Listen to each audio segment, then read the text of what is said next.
right. Hi, everyone. I'm Kyle Gibson. I'm the Director of Communications for the Administration Division. And I'd like to first just kind of start by welcoming you to today's webinar.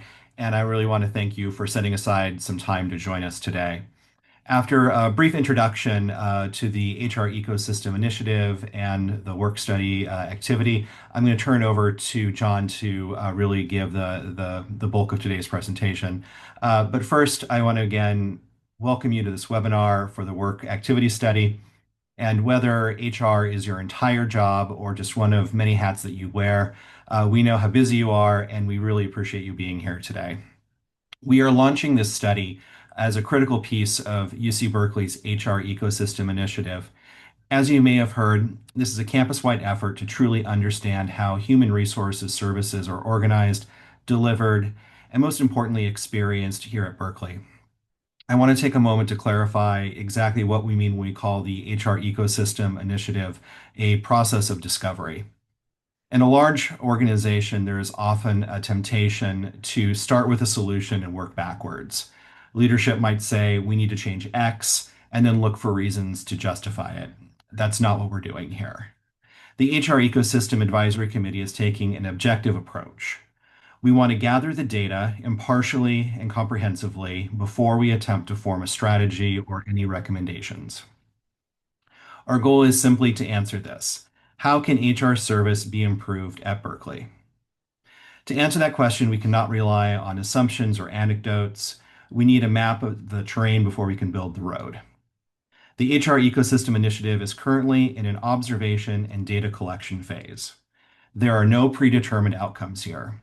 We are treating the current state of HR at Berkeley as a subject of study, and we need to fully understand the full landscape before we consider any recommendations. This brings us to the work activity study you are about to embark on. The purpose of the study is to generate the data that allows us to see the full picture of HR. We know at Berkeley, HR work is not just done by people with HR in their job titles. It happens in finance roles, administrative roles, academic support roles, and many more. This study helps us quantify the who, what, and where of HR work at Berkeley. It helps us see the full scope of the workload that is often invisible. And I want to be very clear on one point. This is a study of work, not a study of workers. This is not an evaluation of your job performance. The study acts as a radar sweep to detect where the HR work is happening around campus. The data is anonymous and aggregated, and we are looking at patterns in the HR ecosystem, not checking up on individuals. Your participation ensures that when the advisory committee eventually makes recommendations to leadership, those recommendations are based on reality, on a data set that is accurate and comprehensive and reflective of the actual day-to-day HR experience. So thank you again for helping us to build a more modern and effective HR environment. And to show us how we're going to capture that data, I'm now pleased to hand it over to our partners at Huron Consulting Group, who will walk you through the details of the work activity study. So John, I'll turn it over to you. All right. Thank you so much. I appreciate that introduction and setting the stage. As he mentioned, so let me just get the screen share up here. Okay, as he mentioned, my name is John Kaiser. I am with the Huron Consulting Group, and I have been a part of supporting administrative activities for as long as we have been doing them at Huron, which, if you believe it, started back in 2011, during which time we would gather 15 people into a room at a time, put them at laptops in a classroom, walk them through a 90-minute procedure to fill this out, and cycle through. So thank goodness we don't do that anymore. And the tool that I'm going to walk you through today is something that over 60,000 or so university staff professionals like yourselves have gone through. So I understand some of this may come as a daunting exercise, or as a how can I possibly think about all the things that I'm doing and putting it into categories. I understand those feelings. Those feelings are real, but hopefully through today and the support that you have through the FAQs and your colleagues and our team, everyone will be able to work through the study swiftly and hopefully get to the end thinking, oh, actually that was better than I thought it was going to be. And that tends to be most people's experience, maybe not everyone, but that is typically where we get. So today I'm going to walk through the tool. I'm going to click through exactly what you're seeing. I have a fake user in here, but this is your instance of the application. So everything I'm showing you today, you can see for yourself when you click on your link to access the study. As a means of orientation, up here on the left, we have just a very simple menu. This home button, as you're going through, will take you back to this page. So if you ever want to get back to the beginning, you can click this home button. Below that, we have a little resources tab where you can link out to the work study FAQ. The link to that FAQ page is also available in this window. So a couple of ways for you to get to the comprehensive FAQ that is supporting this process and the broader project that was just outlined. So feel free to access those. I actually recommend that you do check those out before you jump into this, because I imagine that many of the questions that you have or may have about either the technical features or the how to think about this or how to think about that are going to be outlined in that FAQ. If they are not there and you still have questions, you can feel free to click the Contact Project Team button. There's a few of them throughout the application that you'll find. And you can click that, it'll pop up a little email window that'll go right to our team, and you're welcome to ask your questions there. If there's something our Huron team can't answer, we certainly are in touch with our colleagues at the university and can route things to them as well. So once you've done the FAQ peruse, you can then jump over to the second tab here. That's my recommendation, to look at the catalog. So when we think about allocating your time to the host of functions and activities, you're going to hear me say that a lot on this run through, functions and activities. Your first question is, well, what are those functions and activities, and how do you define them? So that is all outlined in the catalog. So you'll see that in this deployment, we have 20 functions. I expect a lot of the time for many of you out there, given the population and focus of this study, will be in the human resource buckets, which I'll get to when we get there, but those are down here. The important part about heading into this study is recognizing that even if I work for a certain department or functional area within an institution, I probably do things that are outside of that when we look at it from a functional lens, not from a departmental lens.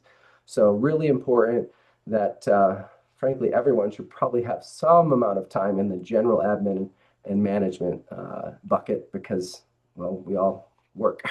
So there's probably going to be time for everyone there. And yeah, it's very possible that all your other time ends up somewhere else, or maybe that's not true for you. But just a real encouragement to go through this and click into the different areas that may align to you. As you see, I just clicked on research administration. Probably not much of that happening in this population, but maybe. And you can see in the catalog that function of research administration is going to be at the top. The blue bars, so these are activities. So that is the level at which you'll be distributing time. And then everything below that, all these white rows, these are tasks, duties, responsibilities, things that are there to help you define or help you understand how we define those different functions and those different activities. So to make that feel a little bit more maybe relevant to this population, I'll click into one of the HR ones. I'll go for the staff button, but you can see here, staff human resource management, including benefits and payroll, that has an activity in the blue. Again, you'll be allocating time to these if it's applicable to you, and a whole host of level 3 detailed tasks and duties, not exhaustive, but pretty, I mean, they're getting pretty close, and making sure that this is appropriate for you. So we did work with the sponsors of this project to align these level 3 tasks and duties with language and actual tasks that are relevant for your population. So always good to give that a once over to start to understand where you might be allocating time as we go through. Once you've done that, we'll jump right in and begin. So the first page is an information verification page, as it says, confirm information. So we know that HR information is always on the move. People are moving, getting promoted, transferring, what have you. So we do give you the opportunity in this to update, review and update this information if it is out of date. We got the data a week or two ago. It takes us some time to clean it and get it uploaded, so it wasn't loaded in this morning, but it's pretty recent. And so hopefully it reflects your primary position. If you are one of those multi-position people out there who are in this study, it's going to reflect your larger position or primary position. And that's what we wanted to say there. So if it says something other than what you are, you can just come in here and edit the field for job title, department, and supervisor. Again, this is dummy information that's in here, but yours is real. One thing you can't change is your name and your email. So very important, if you open this up, first it said your name at the top of the prior page, but if you get to this page and you still see someone else's name, you've got someone else's link. So as part of this process, everyone has a unique link that is theirs and only theirs, and we can't change the name. So if you do skip past this and submit it, you'll be submitting on someone else's behalf, which is not the goal here. Speaking of the goal here, we call this a study and have deployed an all-in approach, not a survey. So if you notice, we're not trying to get to 20% completion on a survey to call it relevant data for a population. No, this is a study, all-in approach. Our goal is to get as close to 100% as possible so that we have a true representation of the work happening across and have to do minimal, if any, fudging and guessing and averaging and spreading across the population. So super important that you are, one, engaging in this process to complete your study, but also that it is yours. If somehow you got a link that is not yours, most often that happens when a supervisor or someone's trying to remind people to complete it, and they'll forward theirs and say, don't forget to do this.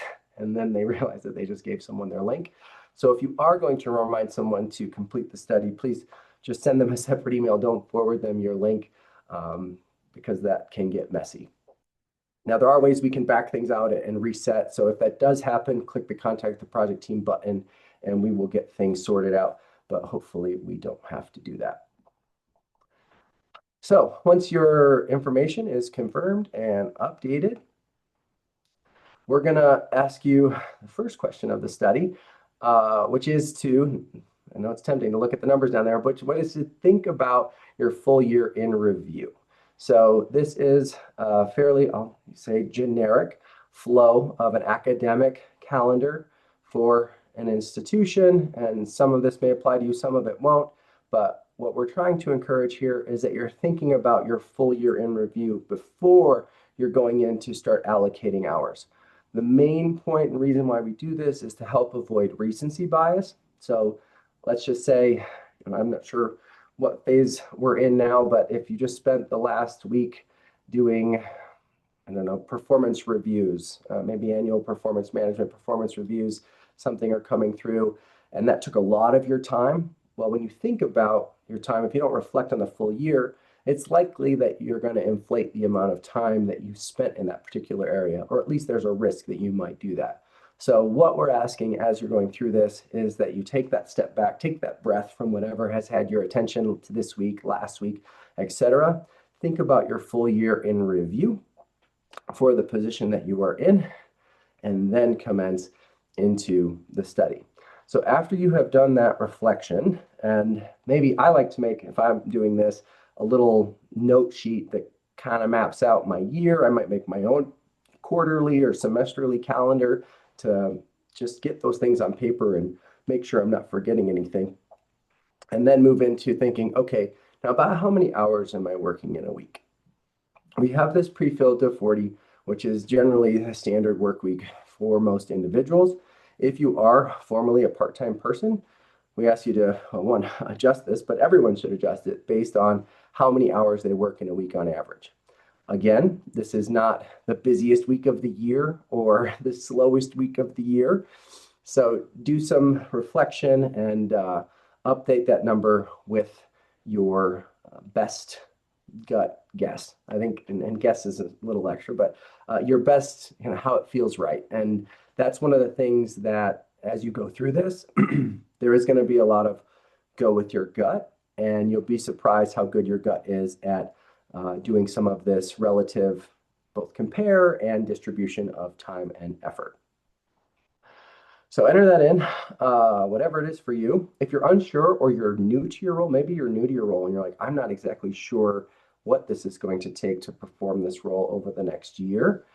As a default, you can leave it at your FTE, whatever that is. If it's 40, it's 40. You could also talk with your supervisor and talk to them about what they might expect.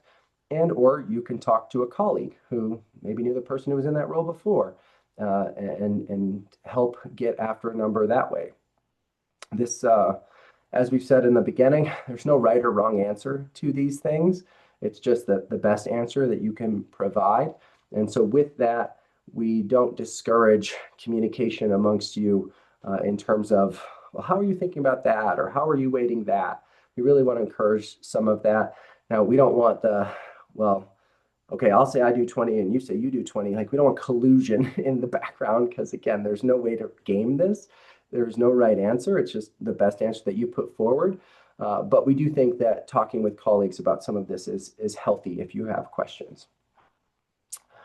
So once you've got that in there, there's a question here for carve-outs for any faculty who may be participating in the study. I don't believe we have any in the population, so this is defaulted to no, and you can just leave that there. Okay, so you've estimated your average hours in a week. Now we're going to start picking functions. Now I had already gotten started on this one because it's my sample run through. So you'll see my checkboxes are saved. The system will save your progress after you've started entering time. So it's important that you get to a time entry place. We generally recommend that you complete this whole thing start to finish from the point that you sit down, just so that you're in the same headspace as you're going through. If you start this process, click, start allocating time, and then go leave and do something else and come back, now your headspace is not the same. You may have had something happen that's going to affect your result. So another one of our best practices or recommendations is to go through the full thing to the end and and then let it sit there. If you're not ready to submit, you can always come back, but make it all the way through to the end, then close it out when you're done and go back to your unique link to access it. Again, it will be saved after you started entering time, so you can do that. As you're looking at these functions, you'll see we have the top level function, and then if I click this little arrow, it'll say these are the following activities. So if you remember from the catalog, we'll have the functions at the top level, then we have the activities, and those are two areas which we'll be allocating time. And then those white rows with all those descriptions, those are a level below activities. So the interface here will always allow you to see the next level down so that you can see what those buckets are. If that's not enough information and you're like, yeah, well, I want to know what the level 3 detail is for general management and administrative support, you can come over here and click the View Catalog button, and it'll pop up a little window you can zoom into, get rid of some of the page screens, just a little Adobe pop-up where you can see what the detail is. And depending on which section you are in, the little question mark will jump to that section. So I click the question mark in General Admin and Support. So that's where it opened up in my little PDF. So that's an easy way for you to access the catalog. And that functionality is available throughout as you're allocating time and all of that. So I'm going to click, I'll click General Management, Admin Support. I'll keep my Finance and Accounting clicked. And then I'll go ahead and click in some of the HR areas. You'll notice, and this is specific to this deployment, that we have 4 different HR-oriented buckets. And for that, due to the nature of the study and the information that we're looking to get out of it, we're asking you to think about the work done for different employee populations. So we have the staff population and then 2 versions or flavors of academic personnel, which I think it's one of those things, if you know, you know, in terms of what the distinctions are between the professor titles or Unit 18 lecturers and then the other academic appointments. You know, and that's important that you know. If you have questions about that, again, you can reach out through the support functions that we have. But in the HR section specifically, we are asking you to think about the populations that you support. You'll notice that then the categories of activities underneath, a lot of them are there's overlap and same, but there are some specific activities under the academic personnel area that aren't included in the staff and human resource management area, just given the nature of the difference in those employment categories and types of positions. So as you're looking through, you'll notice that it's the only place that we ask you to look at the who are you supporting part of this, which again is to help us get better information on the back end and not have to follow up with you after to say, okay, yeah, you did that recruitment activity, but was it for faculty or was it for staff or was it for something else? So make sure you're paying attention to those. I'll go ahead and click one of the HR ones just so we can keep on that trend and go to next. Okay, so here we're going to, before we start allocating time, we're going to ask you to choose your recording unit. In deploying, again, this to thousands of university professionals, we've found that about 80% of the folks who participate in a study think in percents and 20% think in hours. So it's one of those things I say you'll know when you look at this and you go, okay, if I have to allocate this, am I going to add up to 100 or am I going to add up to an average week? So I've started in percent, so I'm going to leave that there because it is a flag that if you change it, you'll get a pop-up that says, hey, if you change this, it's going to wipe out what you may have already allocated because of the way the data is captured and the need to convert hours to percent on the fly. The system's cool, but it's not that cool. So we do recommend that you pick a path and stay on that path. Now, yes, if you have to change it, you should write down what your allocations were so that you have them somewhere and then come back here and change it. But usually you'll find out pretty quick which one you are. If I did pick the hours roll, instead of using a denominator of 100, so here we'll be allocating 100% across all of these, you would be allocating the hours that you put in that average hours per week bucket earlier in this process. So if you put 42 hours a week in there, that's what you would see here as the total to get to your complete study response. But I'm on percent, so I'm going to allocate percent. Similar to the last page, those drop downs are there. The question marks to get into the catalog are there. I'm going to keep it relatively even. But you see here, for those of us who might be math challenged, there's a remaining number. So you don't have to do that math to say, well, how much more do I have to get to 100? It's going to tell you. And then when you get there, you are at 0. Life is good. I can move to the next phase. So from here, it's going to take me to each of the functions that I selected, and it's going to ask me to essentially allocate or distribute the percentages that I put in at that function level. So here you see the function that this is in reference to is a general management and administrative support. I had allocated 50 to that, so it's telling me right here you entered 50% before, so I need to allocate 50%, break that down into these various categories. You can see here, this is just general management and admin support. After this, it's going to take me to the finance bucket because I think I picked that one, and then it will take me to the HR bucket that I picked. So in general, we find that these studies take 15 minutes to complete, some of them faster based on when we launched on Tuesday, but 15 to 20 minutes to work through the process. That time increases the more functions that you support. So we tend to find our generalists out there who do a little procurement, a little finance, a little HR, a little bit of everything. They do tend to spend more time in the system just because they are going to have to go through this process through more activities. Not good, not bad. Again, just a reflection of the role that they are in and something for you to be aware of. So here, because we're at the activity level, when I now go and click on the little arrow, it's going to show me that level 3 tasks, call them tasks, but duties, responsibilities. Again, something to help you define what these activities are, what they mean. Those are the same thing as what's in the catalog. They're just provided in a different interface here. So let's spice it up, and I'll split this up into 2 activities.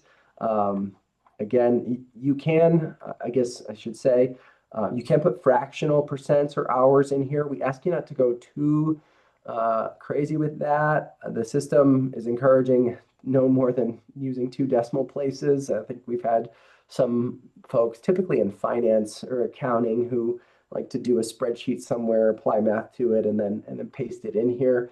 And it will math, but try to keep it to maybe one decimal place if you're looking to get that specific. So once I've got my total there, I click next activity. So here you see, right, I'm in the next one. This one was finance. Maybe I do a little finance on the side. We'll call it reporting. And I have 25% to allocate here. I'm just going to put it all in that bucket. Next activity, this is that HR activity. Again, the tasks, which we work very closely with the sponsors of this project to align to your world, are right there at a click. So you can go ahead and allocate, this one, I'll just spread it around. But again, that amount remaining is here for me so that I get my math right. It won't let you go forward if you don't. And that'll move you through.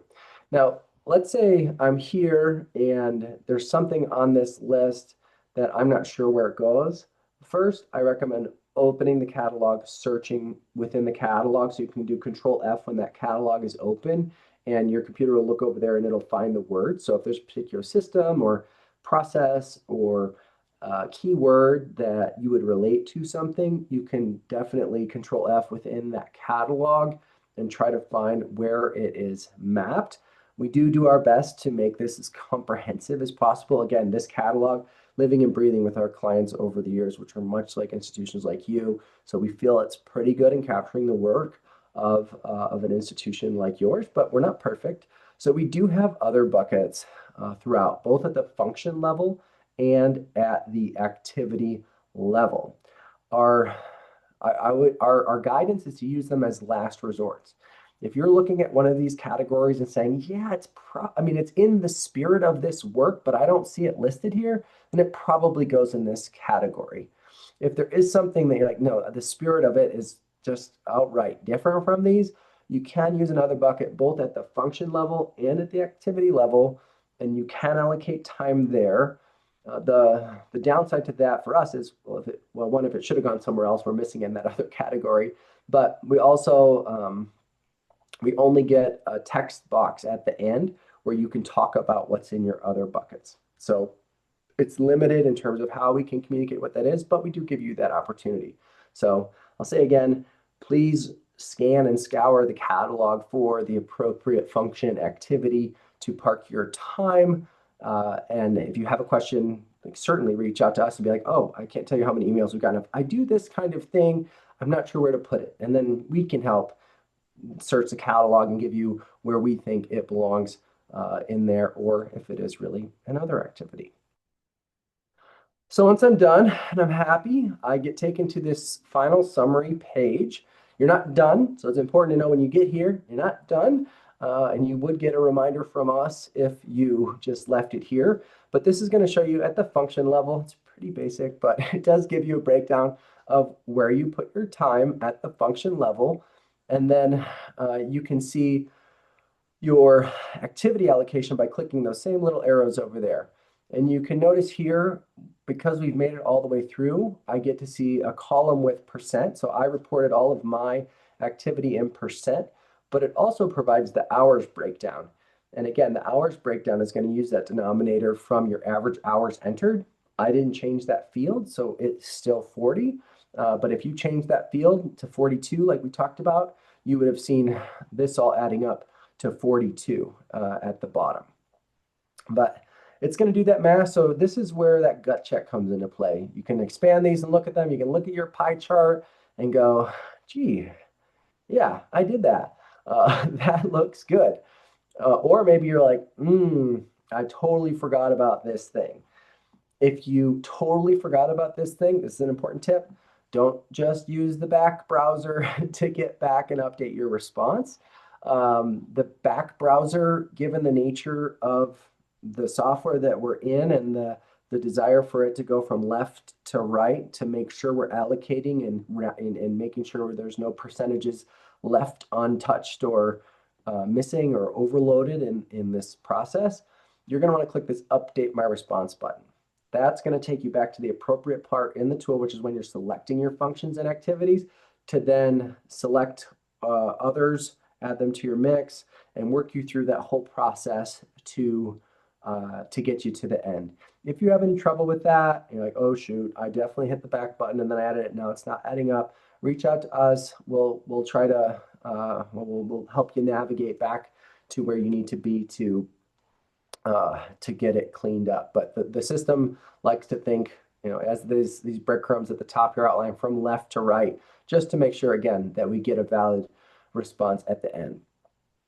One thing I didn't mention earlier was if you do change your title or your department or your supervisor, it will show up here in this final screen as user suggested change. So we don't just take those as official HR data, as you HR folks will appreciate.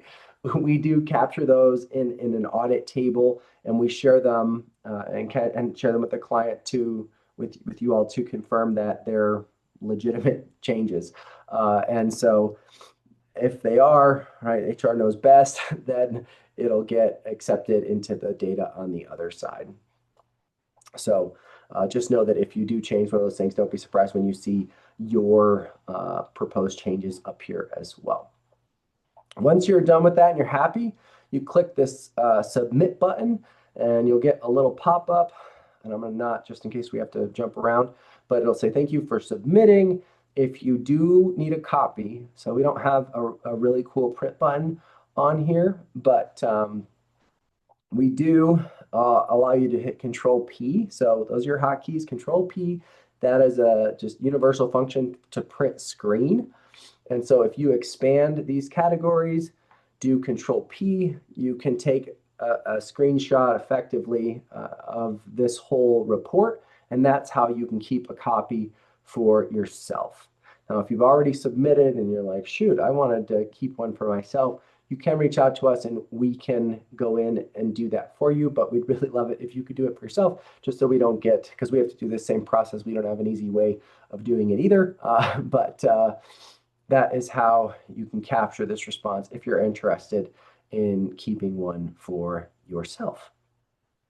So I'm about to get over to the QA part, but my general guidance for you in there again is go with your gut as you're moving through. Make sure you're in that clear headspace so you're not being bogged down with what just happened this morning or last week.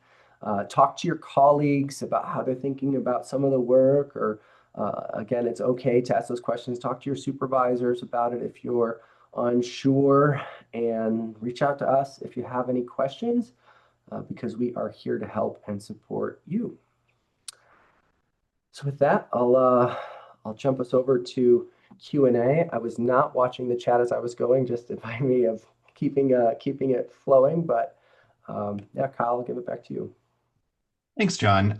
So before we jump into the Q&A, I want to thank everyone who has been submitting some questions to us during the presentation. We've been answering some of those privately, and we'll go through and re-answer some of those that I think would be really helpful for everyone else to hear. And one of the things I also wanted to take a moment to do is to really thank our testing group that really helped us prepare this work study before it launched. We had a group of HR professionals from across campus work with us to really create the catalog and really make sure that those categories capture the majority of HR tasks that happen in your daily work activities. So as you're going through the survey, as John mentioned, really take a good look at that catalog and really think about the spirit of your work, and take a moment to really look to see if you feel that those categories capture your work before you use the other category. Because we're, through that testing, pretty confident that more than 99% of work should really be able to be captured in those categories.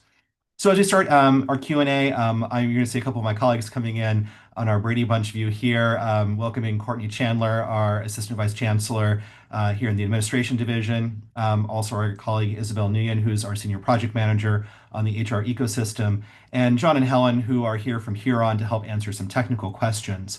So we can do this two ways. One is if you would like to ask your question to us live, I'd be happy to unmute you. Please just go ahead and use the raise hand feature to let me know that you'd like to ask a question. And for those of you that would like to better type and ask us questions either with your name or anonymously, we're happy to do either. Please go ahead and write those into the Q&A function. And then as we're going through both live and Q&A, we'll just kind of alternate between those. And I think the best way to probably start would be, Isabel, maybe if you want to address a couple of the questions that we've already answered in the Q&A as a few more questions are coming in, and then I'll kind of start picking questions for the group to answer.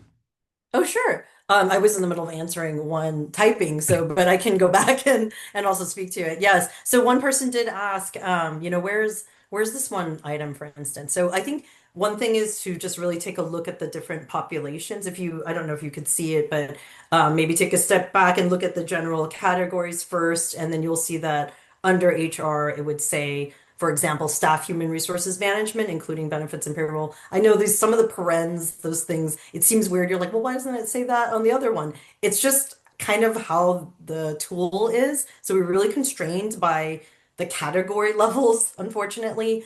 But Huron did a good job in trying to give us a little leeway and editing some of those. And as an example of that, they were able to give us an academic personnel, in brackets, professor titles or Unit 18 lecturers, human resources. So that's another population. Another one would be the academic personnel, other academic appointments. That one's really related to GSI, GSRs, and so forth. And then you have the last one, which is really almost more of a catch-all of student employees, volunteers, and other contingent workers. So we tried our best to try to duplicate a lot of those, if you like, subcategories under each of the populations, so you can see duplication in that. And then the last one with the student assistance, we didn't go through and put every category back. So you can see under almost every single one says like, and other things not, explicitly listed. So go ahead, you can select that one. So we start with the population, and then after the population, dig down and go, what is it that I was talking about? Onboarding, example was payroll preparation. Some people see payroll as maybe it's leave entry, some is the UC path, Cal time parts. So you kind of really have to take a step back and go, is it leave entry in the HR sense? Or, Berkeley, I know we call it like, maybe we call it like vacation and sick leave or something. In the outside sense, it's called something else maybe. But here we're trying to say, okay, leave. And then payroll is the actual like kind of issuing of the paychecks and what do you have to do to make adjustments in path. We kind of took out some of the tools because we found that in testing that people felt if it didn't explicitly say the tool that they used, they would not click it, but we couldn't list every tool. And some people tried to put a lot of tools in there. And when they did that, they said, well, that's not the tool I use. So I won't put it there. So we actually tried to take out some of the tools listing that. Another one, I think, yeah, Kyle, you were like on the same as me with about the population. Okay, so the other ones, some of the ones that are opened, I was just about to answer this one. About submitting inquiries and paths. So I was stating, I was going to write out that submitting a ticket or case in path is really just a portion or a task within the overall customer question that you're trying to resolve. So it could be based on, oh, I'm trying to submit this inquiry in path about benefits issue for my employee. Okay, so it's really benefits. It's not that you're just doing this, I'm not just submitting a case for a service hub. I'm not just entering and opening an email. It's more, it's not the tool, it's the subject area. I will say though, if it really is like, and I used to do UC Path data entry, so I understand it could be like, I could not get this entry into the system, then there is actually a section, again, select the population. So it might be the staff population or the academic Unit 18 one. If select the population and then under there's actually one that would be personnel transactions. Sorry, what was the exact term for that one? It says process personnel transactions. I would think that maybe you see path inquiries would be that. Again, if it's not related to some broader thing. Any of the other ones you think that I see Kyle a would good want one to? here, which actually, the close time of the survey. The deadline for the Okay. survey is Friday, December 12th. And you will see on some of the communications that it closes at midnight. In other communications, you'll see that it closes at 5 p.m. And the reason we did that is because we've asked your supervisors to please make sure that you have time during your workday to be able to complete the survey. It's a requirement for our employees to do this because we need a complete and accurate picture of the HR work happening around campus for this data set to really be meaningful for the advisory community to take a look at and really understand HR around campus, which is why we just reached that decision. And that's why we've asked your supervisors to make sure you have time during your workday. So please, that's why we've said 5 p.m. We don't expect you to be doing this outside of regular work hours, unless your regular work hours are in the evenings and nights, in which case you do have until midnight if you'd like to do that. And also, I would love to give a shout out to the person who asked, are we able to use Control F? Yes, I think that's actually probably one of the best hacks in this entire study. You can use the Control F function to find key words and phrases in the catalog, which is an excellent way to be able to go through and find your work functions in the catalog. And as John showed you, you can also go through the catalog when you first log into the work study before you even begin. There's two tabs at the beginning where you can look at the catalog and the FAQs. And those are two ways that you can really kind of prep before you do the work study if you want to. And also, as John showed you, once you start entering your time, you can exit and go back in as well. But if depending on how you want to work, you could either kind of pre-look or you could kind of do it as you're going through. Looking at another question, who receives this information? Some concerns about, if this is meant for employee performance reviews or if people will be investigated based on their responses. You will not be investigated. This is an aggregate study where the data is going to be aggregated together to give us a broad look at the HR environment on campus. It's not meant to be a study of individuals, your individual roles, or meant to be used in any way by your supervisors. They will not see your individual results. The data is anonymous. It is not confidential, but it is anonymous. So we are able to go through and really look at what's going on around the campus in a large picture for the HR ecosystem initiative, but it's not meant for individual supervisors to be using this data for your job performance, for your performance reviews, or any other functions related to your job. Looking through a question about redoing surveys. I actually don't know the question to that. John, are you able to address that? Yeah, happy to. So if you do get through to the end, you're like, oh shoot, like I hit submit, I need to undo. Reply on the email you received with the link or click the contact us button and you just request that you'd like your study reopened and we can go in the back end, reopen it, and you'll be back to the beginning to update what you need. Again, from the start, right? Left to right, as you're going through making those changes.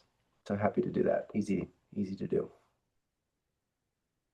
And again, another question of just about the anonymous data. The reason we're saying anonymous, not confidential, is because we will be looking at the picture of HR around the campus. So we do know and want to know which in departments, what functions are taking place. That's why we can't say it's confidential, because we will be looking at the bigger picture of, where your work takes place in what departments. But it's not down to the individual level of who you are and what functions you as an individual are performing in terms of what the study is going to be looking at. It's really more aggregating the functions across the campus and identifying where those are taking place in general.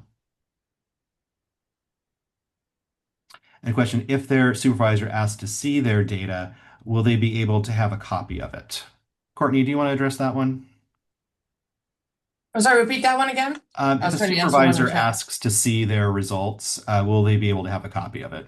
No, we're not. This is not meant to be the way we use the study, as Kyle said. It's really meant to be aggregated to look at, what work activity we're doing across the campus. In this particular case, really focus on the HR work, where it's being done, and how it's being done, and not how, but where it's being done, versus kind of in the academic units versus the central administrative units. So. I understand from some of the questions, the anxiety that some of this can bring to people. I want to ensure everyone that this is just part of really good process good process for universities to really look at all of our administrative functions outside of HR. And there's other initiatives going on. This is how we're happy to look at the HR functions and really want to do this periodically to see, what's being done and how it's being done and where it's being done on the campus. So everything that Kyle's saying, there's no predetermined outcome, but this is supposed to give us a sense of our current state. All right. Well, I'm actually going to unmute Sarah Bond, who has a question for us. So, Sarah, you're unmuted. Please go ahead and ask your question. Hi there. I was wondering, just because I haven't opened the survey completely, I noticed you had a category of professors. I believe was it Senate professors, and then you had Unit 18. Does that also include our non-instructional academic categories that academic personnel analysts also manage? Because we do manage librarians, um, academic coordinators, specialists, researchers. So I was just, if, is there a place to report on those populations? I can answer that, Kyle, if you want. Yeah, please. Thank you. Um, Sarah, I think I just answered that actually in the chat too, a very similar question. So, when we were working this out, as Isabel was saying, we were thinking about these different populations. So we did carve up academic personnel into two categories. One that's really focused on kind of professor series and faculty series titles, which are listed there. So kind of tenure track titles and Unit 18. And then any other academic personnel for any other type of academic appointment, including all those that you listed, could be put in the academic personnel, other academic appointments, human resource management category. Okay, thank you. Thanks, Sarah.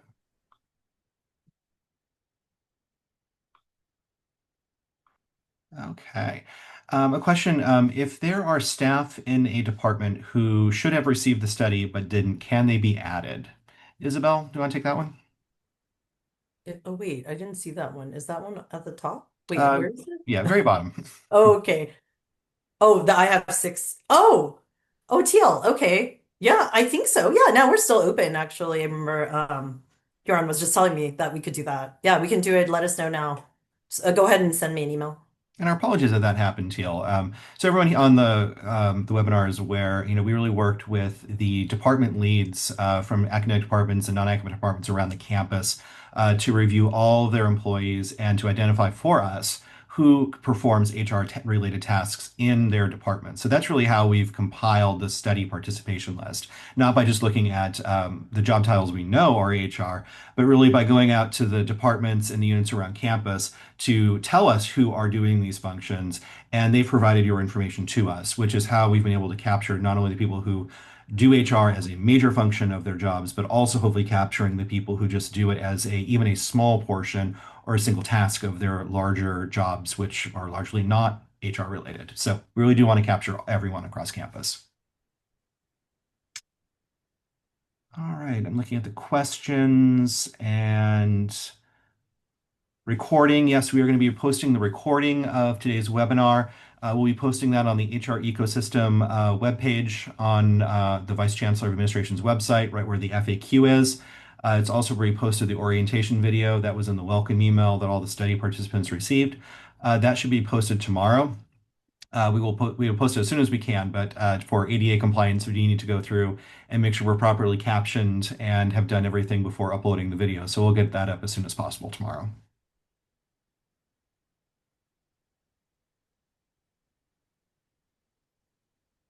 All right. Any other questions? I think we've kind of gotten through everything that's been asked in the Q&A. Also, if anyone wants to ask us any more live questions, we've got our technical support here from Huron Live. So if you have any questions at all about how to fill out the study, please don't hesitate to ask while you've got them here on the call. Kyle, looks like there's one I don't think we've asked. It says, what if you submitted hundreds for retro transactions or merit or promotions? I'm not exactly sure I understand that question, but again, it's kind of similar to the answer Isabel gave you around the UC Path question. And what John was mentioning is, I know it's easy to kind of get really hyper focused into some of the detail of your work, but if you really think about the spirit of the work, what population are you serving? And then under that population, what are the type of functional lens that you're doing? Are you doing that work for onboarding that population? Are you doing that work for leave administration for that population? Are you doing that work for, whatever? Those are the categories that you got to think about, even if it's not detailed listed underneath there. So it's really the spirit of that work that you should be thinking about versus the kind of transactional task level element of the work.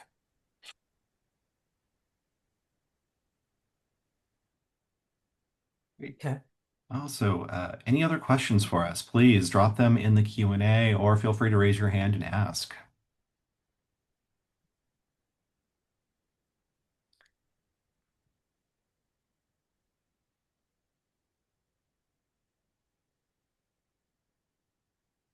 Okay, I'm not seeing any more questions, but what I do want to say is that in the emails that you've received from Huron and from us before the study and with the launch of it, please, there's two emails in there. There's a technical email where you can reach Huron directly for any technical questions after today's webinar. And there's also the Vice Chancellor of Administration's email address too. So you can also reach us here at Berkeley with any questions about the study or the HR ecosystem as in general. So please, reach out to us if you have questions after today's webinar. All right, a couple more questions. There doesn't seem to be student support options for non-degree students.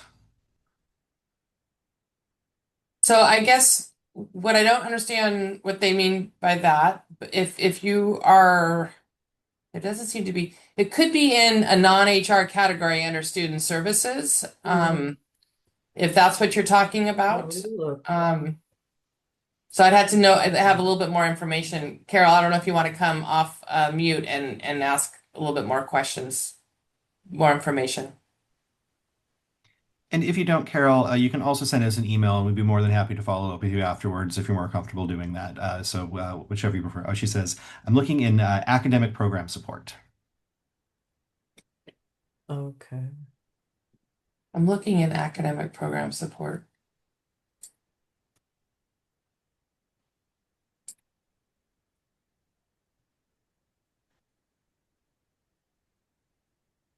Yeah, I think that one, if I can, just it might be helpful to have the conversation separate as there are a number of categories as it relates to student. So just want to, it might be worth getting more context somewhere. Yeah, Carol, why don't you send to the Huron email account just a little bit more information, and then John can follow up with you, or you can forward it over to us, and we can follow up with you as well.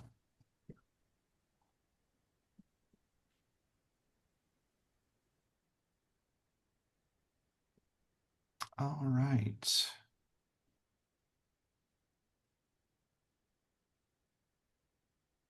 Any other questions before we wrap up today's webinar? We still have a couple more minutes, so if there's more questions, we'd be happy to answer them.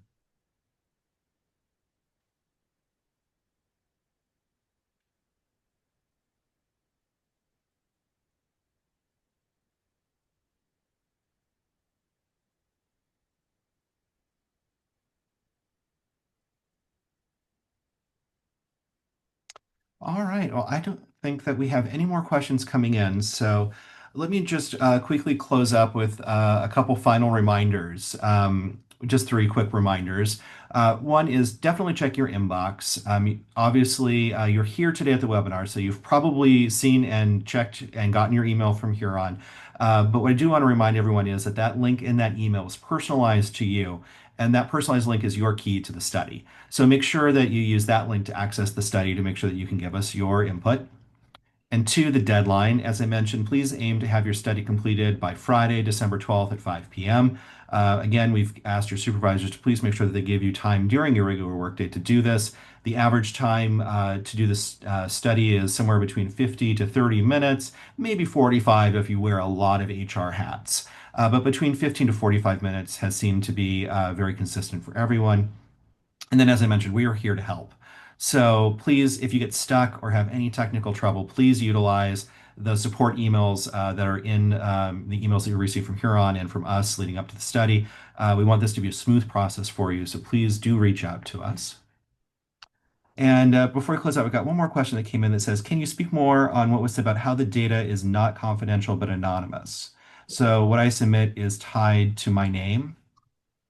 Yeah, I think you may have just flipped when you were going through it. So it is confidential, but it is not anonymous because I know who's submitting. Huron knows the individual that's submitting, and we're asking you all to complete it. That said, it is confidential in that who it will be shared with, how it will be shared is an aggregate, right? That is up to Courtney and team. So I think you just might have little brain Thanks, blip John. on that. Yeah, you Appreciate it. bet. Sorry I didn't jump in earlier, but Yeah, and just so people understand why that is, part of it is we need to understand kind of um, who is doing the work, not the is Isabel doing the work or Kyle's doing the work, but where do these people sit? What are their levels? What is their job classification? That's kind of why we need a little bit more uh, detail to that level. That helps kind of understand how centralized, decentralized, how many people are doing the work in those functional areas, and this, and so that's kind of what this is capturing in the work activity study. Anything else you'd add, John, that no, just or that if it Helen? was truly anonymous, it really wouldn't be helpful because we wouldn't know where any of the work was coming from. So again, Huron Right. sees and has access to that person level detail, but to the extent we share it is not, it's not going broadly. Um, but we need it for the purposes of getting even the aggregate results in the right place. Right, and kind of going to that, I saw some questions about whether a supervisor would know, see it, and all that stuff. And I know we mentioned that. Again, this is not meant to be performance based. So while we're not going to share with the supervisor, I also wouldn't expect it to be controversial because it's just supposed to be reflecting kind of how you are kind of allocating your time across the responsibilities that you're supposed to be doing in your role. And so that's really what this captures. I actually just completed mine too, and it's kind of nice to sit back and go, oh, I do spend, big chunk of my time doing this in my role, and it's kind of a good reflection. I walked in to work this morning with someone who just completed it, and they said that they really found it so valuable that they actually did what John said and kept a screenshot or a printout because it's just a good reminder when they describe what they do, to colleagues or potential future interviews and things like that. So I think it's a nice exercise just to kind of step back and assess how do you spend your time, um, and what kind of functional work do you do? Also, I just want to add that and really if it's like any data analysis, there's a big old spreadsheet behind this probably with all the identifiers there. But how we share that is not ever going to be, well, this one, it's not just even one supervisor, but even a whole department. Like, are we going to share them theirs? That's a question still to remain. We're looking at population data. There is like, we're interested in seeing, oh, in this department, we had this many academic analysts or so, whatever, doing this type of work. That's what we're looking for. So, of course, data IDs are linked, but in revealing the data to us, Huron, when they revealed it to us, it wasn't at the level of like Kyle, Isabel, Courtney said this. Like it never shows it that way. It's not even useful for us that way. We wanted to see it as like more of a dashboard data. And that's what was shared to us that way. And we will be very confident. I don't know how to, is confident is not the right word, but we will vet any requests to see this. Like it's only a really small core team that's looking at it at first. Really, it's like Courtney, myself, Kyle, and like Eugene and Seamus, essentially. So And I encourage you guys to keep looking back at the work, the HR ecosystem webpage on our administration website, where the FAQs list too, and Kyle's great video. If you didn't recognize his voice, that was behind the video. But we're going to continue to update what the advisory committee is doing with this data, so you can kind of see the project unfold that way too. Great. All right. Well, we are right at 3 o'clock. So let me just close out by thanking everyone for joining us today. Again, thank you for taking time out of your busy days to learn more about the study. We really do appreciate you taking the time to complete it. Again, the deadline is Friday, December 12th at the end of the day. So please mark some time in the next week or so to complete that before the deadline. And again, if you have any questions, please do not hesitate to reach out to us at either of the email addresses, the Huron address for more technical questions to help you complete the study as you're filling it out, the general Vice Chancellor Administration email for just more general questions about the study, and the HR Ecosystem Initiative. We'll get right back to you. And with that, we'll go ahead and close out. Thank you, everybody. Have a great afternoon, and we appreciate your time.